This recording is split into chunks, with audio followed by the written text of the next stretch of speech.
You and the First Lady for the gracious hospitality that you've shown me, my wife, and our entire delegation.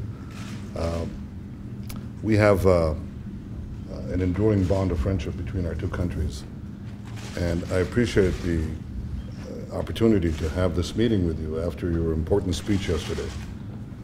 We share your hope and your vision for the spread of democracy in the Middle East. I appreciate the fact that you reaffirmed once again now and in our conversation and in actual deed the commitment to Israel's security. We value your efforts to advance the peace process.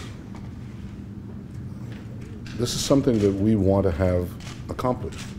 Israel wants peace. I want peace. What we all want is a peace that will be genuine, that will hold, that will endure. And I think that we both agree that a peace based on illusions will crash eventually on the rocks of Middle Eastern reality.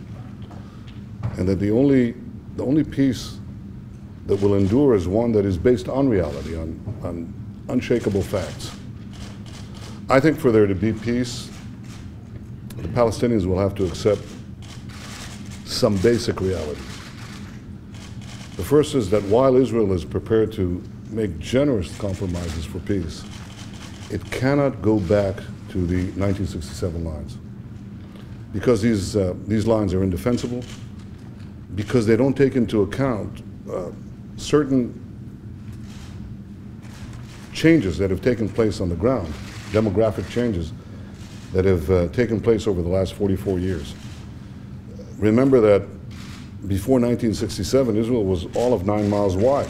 It was half the width of the Washington Beltway.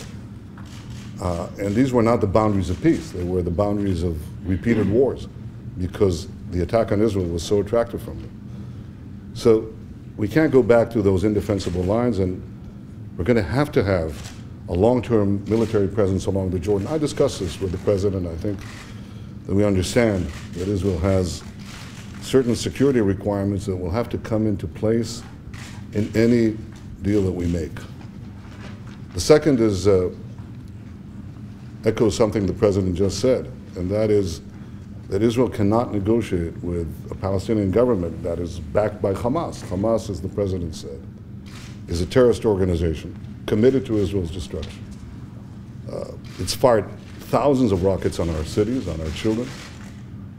It's recently fired an anti-tank rocket at a yellow school bus, killing a 16-year-old boy.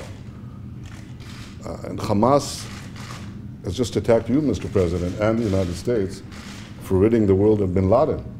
So Israel obviously cannot be asked to negotiate with a government that is backed by the Palestinian version of Al-Qaeda. I think President Abbas has a simple choice. He has to decide if he negotiates or keeps his pact with Hamas or makes peace with Israel. And I can only express what I said to you just now, that I hope he makes the choice, the right choice, of choosing peace with Israel. The third reality is that the Palestinian refugee problem will have to be resolved in the context of a Palestinian state, but certainly not in the borders of Israel. The Arab attack in 1948 on Israel resulted in two refugee problems: Palestinian refugee problem and Jewish refugees, roughly the same number, who were expelled from Arab lands. Now, tiny Israel absorbed the Jewish refugees, but the vast Arab world refused to absorb the Palestinian refugees. Now, 63 years later, the Palestinians come to us and they say to Israel, accept the grandchildren, really, and the great-grandchildren of these refugees, thereby wiping out Israel's future as a Jewish state. So it's not going to happen. Everybody knows it's not going to happen. And I think it's time to tell the Palestinians forthrightly, it's not going to happen. The Palestinian refugee problem has to be resolved. It can be resolved. And it will be resolved if the Palestinians choose to do so in a Palestinian state. That's a real possibility. But it's not going to be resolved within the Jewish state. The President and I discussed all these issues, and I think we may have differences here and there, but I think there's an overall direction that we wish to work together to pursue a real, genuine peace between Israel and its Palestinian neighbors, a peace that is defensible. Mr. President, you are the leader of a great people, the American people, and I'm the leader of a much smaller people. A great people. It's a great people too.